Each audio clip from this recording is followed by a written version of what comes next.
Here he is boarding the plane with his wife for a short 1-hour flight from Fort Worth, Texas to his home outside New Orleans.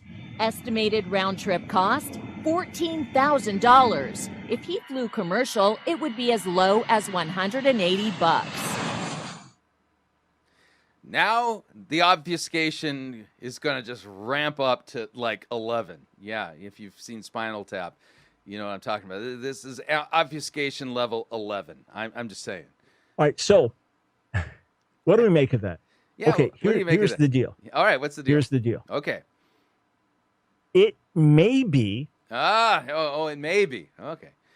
So here's the deal. Maybe.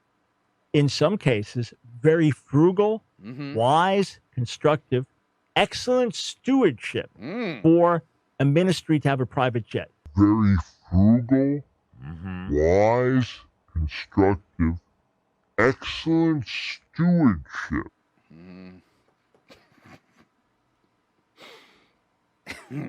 Okay. Okay, just like businesses do, it may be frugal, it may be wise, it may be excellent stewardship. I mean, you could be saving money, being frugal, excellent stewardships to own a private jet. You look at it on a business basis, makes perfect sense. Okay? And for others, it's an abuse. For others, it's fleecing the flock. Which is it for Jesse Duplantis and which is it for Kenneth Copeland? Keep in mind, Kenneth Copeland, we know for a fact that he owns at least 3 private aircraft. One is the Cessna Citation 10, and the other is the Gulfstream 5. Just want to throw that out there. When Creflo Dollar put out a request for $64 million for a new jet, I wrote an article why Creflo's not getting any of my dollars. And I understand pressure, and I understand an international schedule, and I understand that the crowds, everyone wanted to get near you, and he's a far more famous person on TV, so I understand that, okay? Understand all that. But I made it very clear why I differed with that and why I felt it brought reproach to the gospel. That being said, I said in the same article, it may be good stewardship for a ministry to have a private jet. They often share it with others, and then they break it down in order to get from here to here to here to here and do these meetings. So it may be that, Kenneth Copeland's, is engaging in good stewardship. And reach all these people, that we can't get to these places and do this unless we have a private jet. That's between that organization and God and their givers, okay? Because I don't know. I'm not there to sort that out. This much I know. When I travel overseas, when I go to India every year, when I just went to Korea, we work out a way, the ministries, large ministries that bring us over, they automatically pay a business class fare. Otherwise, we work out a way, we use miles to upgrade, we look for a good rate to be good stewards, because here's the deal. I'm going to be traveling, say my India trip, from when I leave my house to when I get there is about 40 hours, all right? And when I get there, often I get off the plane, I'm going to be speaking. Well, if I can have a setting where I can lay down and I can rest, and I always have writing deadlines when I could sit and write and have better focus, etc., it's a good investment. I'm just speechless here. The fact that he is trying to compare a business class fare on an international flight to owning private jets is just absurd.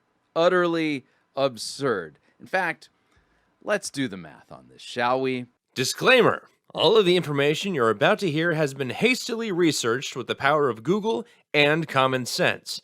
Do not take any of the data at face value and realize that all of our information is relatively incomplete due to the secrecy in which Kenneth Copeland operates. All of our numbers are based upon conservative estimates. Thank you. All right, everyone. Let's do some simple maths.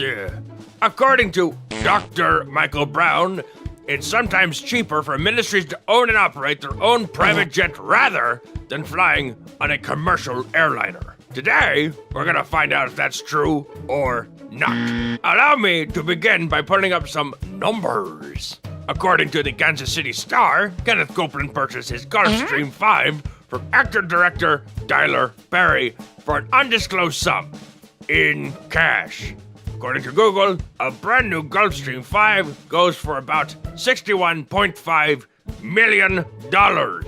I can only imagine that Tyler Perry didn't want to lose a lot of money in that transaction, so we'll assume that he sold the plane for a little less than half of its asking price, say about $30 million. Then, we can add on top of that the additional expenses from Kenneth Copeland, who dumped $2.5 million worth of upgrades into the plane and bought a $17 million hangar to put it in. Whoa, these numbers are really starting to add up. So now we're sitting at approximately $50 million in expenses, and we haven't even flown the darn thing. Conservative estimates of maintenance, hiring a flight crew, and fueling the plane is approximately 10% of what you paid for the plane to begin with. So we're looking at an additional $3 to $5 million in upkeep annually. This isn't sounding very frugal to me, Dr. Michael Brown. You know what? I'm not gonna call you Dr. Michael Brown anymore. You're Dr. Obfuscation. Or how about Dr. Obs? Ooh, or even better, Doc Obs. Now you sound like a cheap dollar store Spider-Man villain who goes around telling people that New York City has 0 skyscrapers and just expecting people with working eyeballs to believe it. Anyway, back to math. So now, Kenneth Copeland has spent approximately $50 million to buy the plane and is spending an additional $3 to $5 million every year after that. So let's put the price at $53 million. Now let's take a look at the price of a ticket from, say, Chicago, Illinois to India. Depending on how and where you fly, it could be anywhere from $500 to about $1,600 if you fly cheap. If you were to fly business class, it jumps up to about $3,000. So let's go with an average of about $1,500. For that price, a single person would have to take, hold on a second, carry the 4, do the thing, plus minus quadratic equation, 35,333 trips to India before they would match 1 year of Kenneth Copeland's spending. All right, that's not entirely fair. Copeland has an entire team of people he has to take with him. Not on his private plane, of course. Can't have those plebeian demons interrupting his nappy time. So, for scale, let's send the Minnesota Vikings to India instead, which is at a minimum of 61 people. At $1,500, the Vikings could theoretically travel to India a total of 579 times before matching Kenneth Copeland. Wow. That's bad. But wait, it gets worse. All these calculations have been for just one private jet. Kenneth Copeland has 3. Nothing about these planes or Kenneth Copeland's ministries sounds remotely frugal, wise, or of good stewardship.